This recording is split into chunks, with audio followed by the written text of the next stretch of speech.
Previously, I showed off a bunch of overhead driving games for the Commodore 64, which I felt were interesting and fun to play.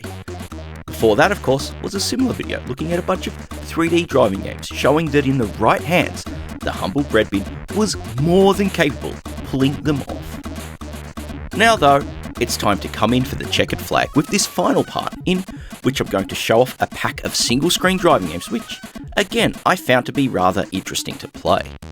Ones in which the action is centered around a single screen, overhead view. Does this bird's eye view take too much away from the fun? Well, let's hit the track and get racing to find out. This is Beyond The Scanlines, a series focusing on interesting games on classic computing and gaming platforms. First off the pack is Challenge Software's 3D Stock Cars 2, released in 1991. I know what you're thinking as you see it in action. Did this one really come out then? The visuals do make it look like it might have been worked on much earlier in the life of the machine. That being said though, the racing here is far better than you would expect at first glance. Where most single-screen races purely focus on more arcade-style mechanics, 3D Stock Cars 2 introduces a light simulation element. This starts with the gearing for your car. As you gain speed, you'll need to release the accelerator to shift gears. Though it makes for a neat mechanic, it can also be a bit fiddly. This stems from the lack of feedback on screen, but also from your car having a gearbox with quite a large number of gears. It also means that slowing down for corners becomes necessary, as you will spin out if you try to take them at too fast a speed.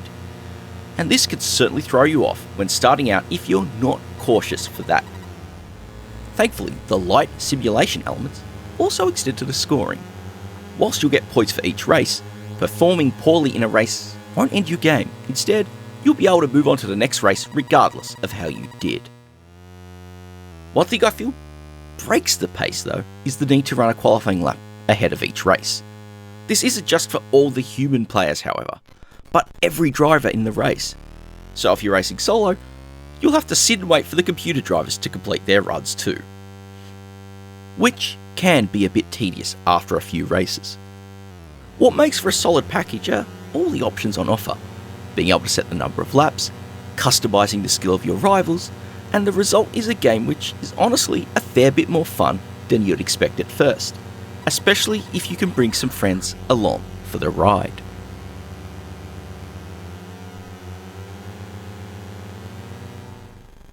Coming up next, we've got 8-Bit Slicks, developed by 8-Bit Dude and released in 2018.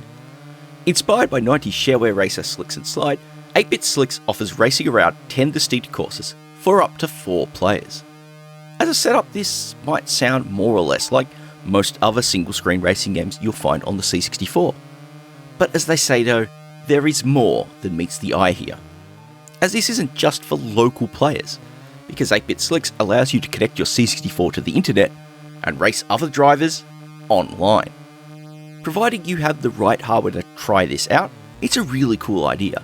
Even better though, you're not just limited to racing against other C64 players, but those running the game on other platforms, which at the time of recording is the Atari 8-bit family alongside the Apple II family.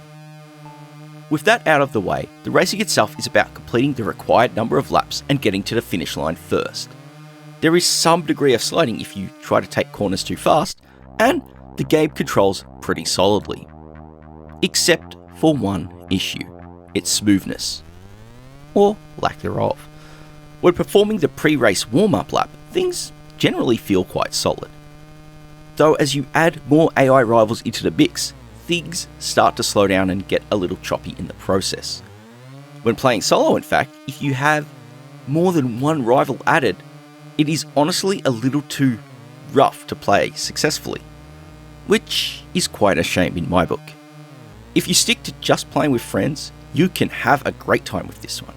But for the solo driver, that smoothness issue can be a bit of a downer.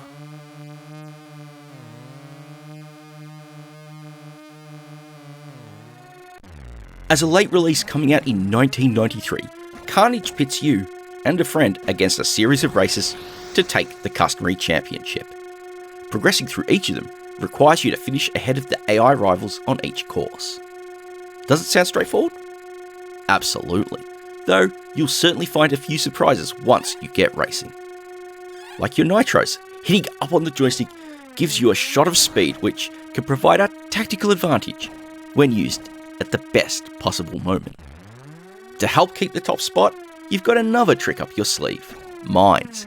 Hit down to drop one on the track, and when these are used right, they'll slow your opponents down for a brief moment. You'll also need to be careful as you race around the course. While most races will just slow you down on contact with a wall, for carnage, you'll also take damage when this happens as well. And if you accumulate too much, you'll slow to a crawl, meaning you need to take a stop in the pits for repairs. Between races, of course, you could use your winnings to upgrade your car, but also to resupply your mines and nitros. The addition of those features alongside the damage mechanics make for a racer which is tight, colourful, and quite a great challenge for players. And it's one which is really worth checking out, especially if you're someone who wasn't around for the later days of the C64 and its library.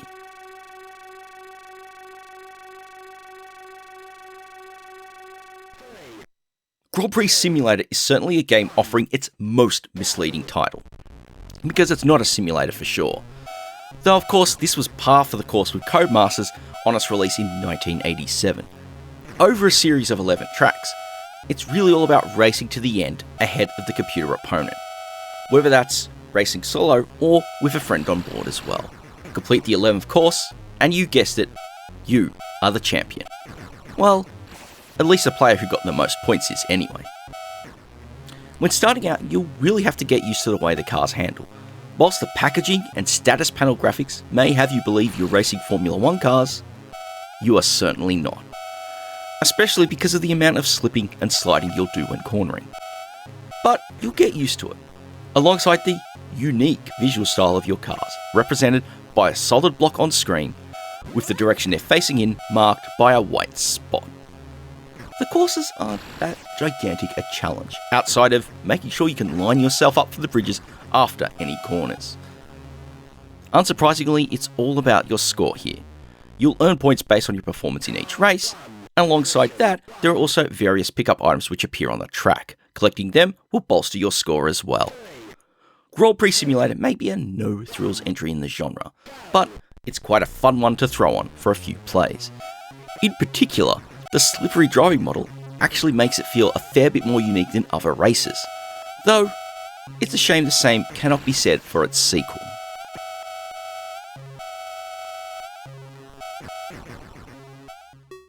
Surprise! It's another simulator from the Codemasters folks. This time around, Jet Bike Simulator has you racing on the water. Unlike the other races we've seen so far, each of the courses here are made up of distinct checkpoints. You'll have to race through them in order, aiming to complete enough laps before the time runs out. Though completing each race with time to spare is enough to qualify for the next course, to take the top spot on the high score table, you'll really want to beat your rivals so you can earn more points. The sense of control over the water is what makes things unique here, as you can't just hold down the fire button to keep going. In fact, you'll have to know when to let it go to negotiate some of the trickier corners. The courses also offer hazards like jumps, and the challenge there is ensuring you have the right line to build up enough speed to clear them, or enough time to get around them if you do mess it up. The other surprise is in the number of courses on offer. The default set of tracks loaded in are a series of easy ones, racing around a series of lakes. When you're done with those, you can load in an alternate set, either racing around coastlines or negotiating some docks.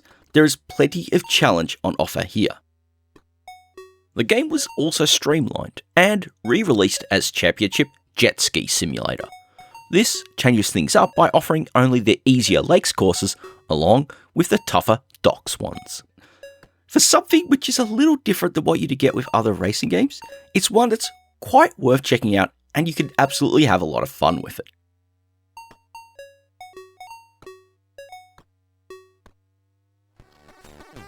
Coming up next, we have Indie Heat, Storm's 1992 conversion of Leyland's 1991 arcade machine.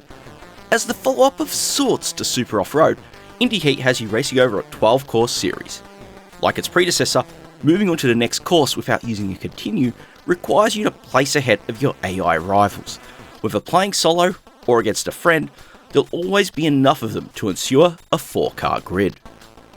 The tracks themselves are modelled after real-life courses, and for the most part, they're conveyed quite well on the C64 screen. The racing is tight and snappy, even at the start of the game prior to installing any upgrades. That's right, upgrades. As you finish races, you'll be awarded prize money which can be used to upgrade your car. These range from the usual assortment of items such as turbo boosts or improved tyres, but you'll also get some on offer which aren't direct upgrades, like your pit crew, which is really where the extra mechanics of this game come into place. As you run each race, you'll need to top up your fuel supply by making pit stops. You'll also have to do the same if you're a little too careless when negotiating the track. An interesting mechanic as well is that if you're a little crafty, you can knock off a rival driver as they're making their own stops, which can be especially handy if they're running out of fuel, meaning they'll need to coast along the track in order to complete another lap and make another stop. The presentation is surprisingly minimal for a late era release like this, but it results in the focus being purely on the racing side of the mechanics, and the result is thrilling, challenging and exciting, even if you're playing solo.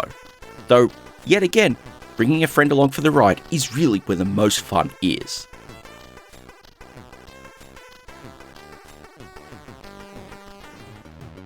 Having talked about Indy Heat, it really only seems fair to cover its predecessor, Ironman Stewart's Super Off-Road, converted by Graph Gold and published by Virgin Mastertronic in 1990.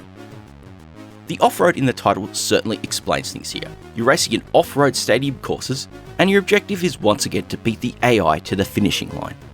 This time around, you can bring not only just one friend along for the ride, but two, meaning it becomes that little bit easier to finish ahead of the AI. The courses offer the variety you'd expect, with plenty of jumps, hills, bumps, and water crossings to negotiate. As you race through the game, you'll also need to learn how to tackle these courses when racing them both forwards, but also when in reverse. It does mean for the less experienced player though, you'll be very likely to be stuck racing the same 2 or 3 courses, even though you're getting some way into the game. It's a minor niggle, but one could see how it can be discouraging for sure. Of course, as you finish races, you'll have the opportunity to use your winnings to upgrade your truck. Though compared to its successor, you don't get the same variety of improvements on offer, you do get the most important ones.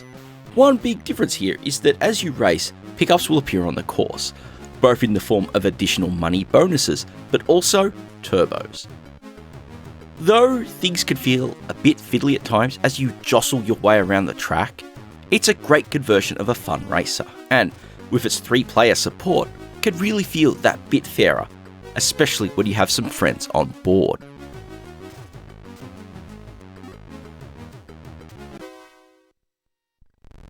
Going back to the train of games with horrendously awkward titles to read out, it's on-track computer model car racing, developed and published by GameStar in 1985.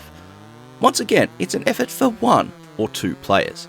As a solo player, it's you against the AI, whilst in 2-player mode, it's human versus human. What is on offer is a series of races, and a surprising number of options to hand. Once you set the number of players, you'll be able to pick your track and set the number of laps. But then there's the more unique stuff, setting whether you want automatic or manual gears, something which isn't really seen in games like this. There's also the option for paved or dirt courses, the latter making the challenges of racing that bit more apparent because of the slippery nature of the track. The racing itself is quite straightforward. Races can be over a set number of laps or hours, roughly being 1 minute of gameplay per hour. Though the car sprites are a little too large for my liking, you have some solid racing action once on the track. The gear changing makes for a neat touch, and you'll certainly need to be prepared to let off the accelerator to get around some of the trickier parts of the course. In a way, this one is a bit like Rally Speedway from the previous roundup, a racer in which you'll really get the most out of it when playing with a friend, but when playing solo can be an okay enough ride as you try to outwit the computer racer.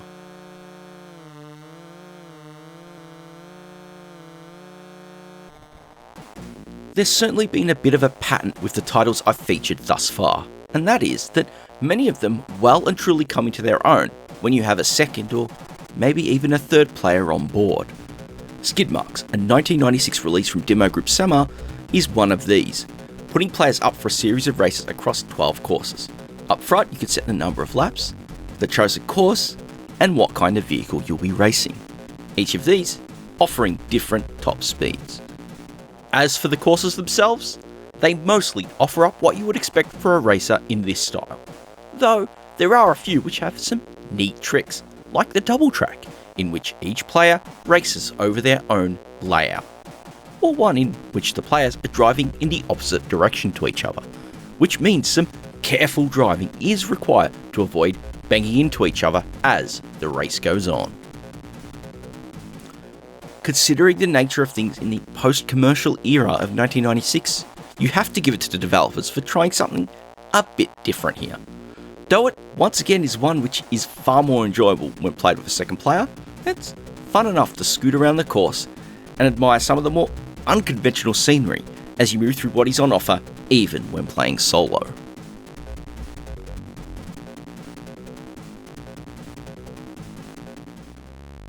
Sprint 1 is an adaptation of a 1978 arcade game from Atari. Actually, it's not really an adaptation, but an emulation. Because that's right, Sprint 1 is running the original arcade code on your Commodore 64. How awesome is that? As for the game itself, Sprint has you racing against the clock. Points are scored by keeping your car on the track, going as fast as possible whilst avoiding the oil hazards and your rivals. Though there are a number of tracks in the game, you don't get to select which one you'll race on. Instead, you'll start out on the first of them, and as you finish a lap or two, the next will switch over. Thankfully, you don't need to be a savvy driver to be ready for that, though thankfully the layouts aren't too complex. When starting out, it might seem a little tricky to drive, as you'll also need to change gears along with accelerating and slowing down to take the corners. And unsurprisingly, being an arcade game, it's the one where that arcade pressure is certainly there, because it's more a traditional test of the player's mettle over some of the other games here, and it's certainly worth a challenge, being able to get the best possible score within the game's time limit.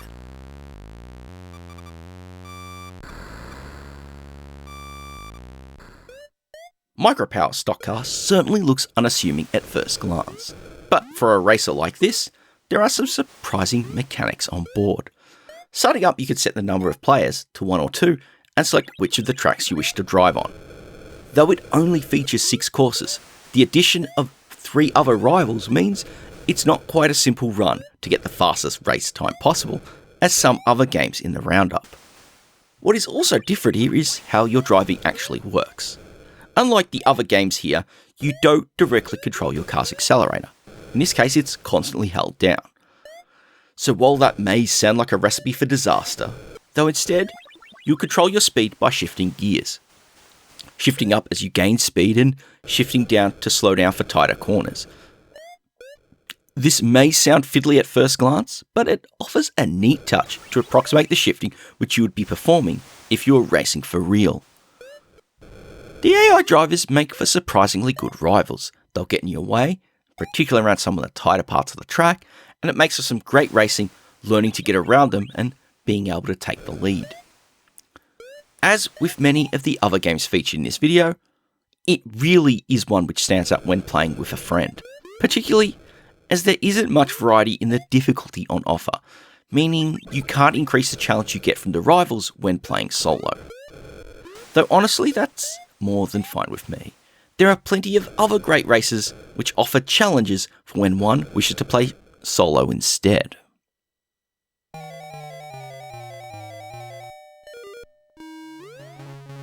And now we're coming up for the final pick of this bunch, Electric Dreams' conversion of Atari Games' classic Super Sprint.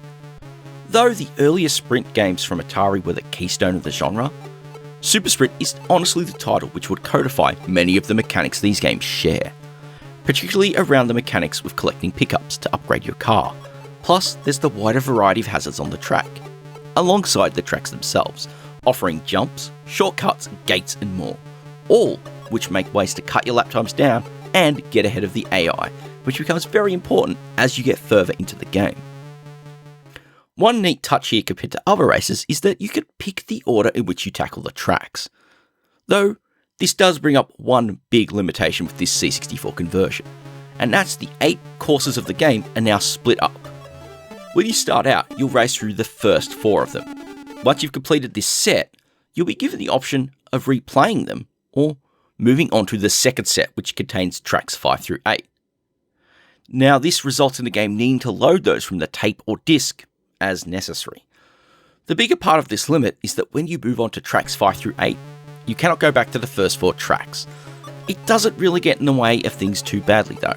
In fact, as a kid, only racing through one of the sets was enough of a challenge that it really wasn't much of a problem. All of that is down to the mechanics of driving and racing. They are quite solid here, even if kind of unremarkable in various ways. Of course, it's also worth mentioning the sequel, Championship Sprint. In the arcades, this provided a new set of courses, along with a smaller cabinet only supporting 2 players.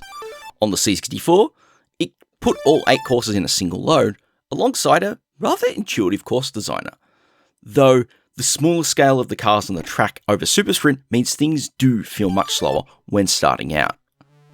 The arcade style setup may be limiting, but there is some solid racing to be had here for sure, especially if you want something without the bigger championship overhead which some of the other games offered.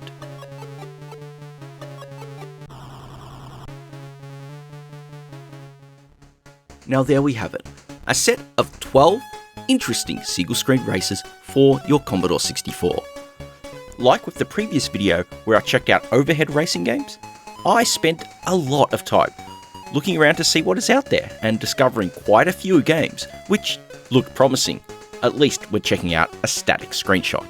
But as I fired them up, discovered that they didn't really play that well with their mechanics. But I'd like to think that while some of these titles may be a little rough in places, they certainly are fun enough to play and interesting to experience. If I was going to talk about some personal picks of the bunch here, I would say that to start with, both Ironman Stewart Super Off-Road and Indie Heat are 2 of the picks for me. Both offer great translations of their arcade mechanics and offer some solid presentation. Both are also really great fun, primarily when you bring other players involved as well, but even when playing solo, though both can be slightly harder when played that way. My third pick has to be Carnage, which, being a fairly late game, is really well put together as a budget release. It plays well, looks great, has a lot of cool mechanics with the nitros as well as the mines, and is well worth checking out as well. One game I was certainly surprised by was 3D Stock Cars 2. Sure, it's not much of a looker visually, but the handling of the cars truly made the racing feel that bit more dynamic than many of the other games featured in this video. In fact, if it wasn't for the way the gears were handled, it would really be an approachable racer to check out for sure. That being said, the rest of the games featured are also worth trying out, though I'm sure your mileage may vary as to whether you enjoy them as much as those which are my picks. Regardless, they were games I all found quite intriguing to play. Hopefully, there have been some, not just in this video, but across the series which piqued your curiosity as well. If that's the case, do let me know in the comments. As for what comes next, I honestly love the idea of exploring some of the racing game catalogues on other systems. Though this series was a mix of revisiting games I knew, but also checking out ones I hadn't really played, I imagined for other machines, there will be some major blind spots for sure. As we now reach the end of this video, it's time for me to round things up as always. If you enjoyed this one, please do hit the thumbs up, and also consider sharing it with your friends. Word of mouth helps out oh so much with the channel. Of course, if you've not already, why not hit that subscribe button if you're after some more insightful looks at interesting games on classic platforms. Finally, and probably most importantly, thank you for taking the time out to enjoy yet another voyage beyond the Scanlines.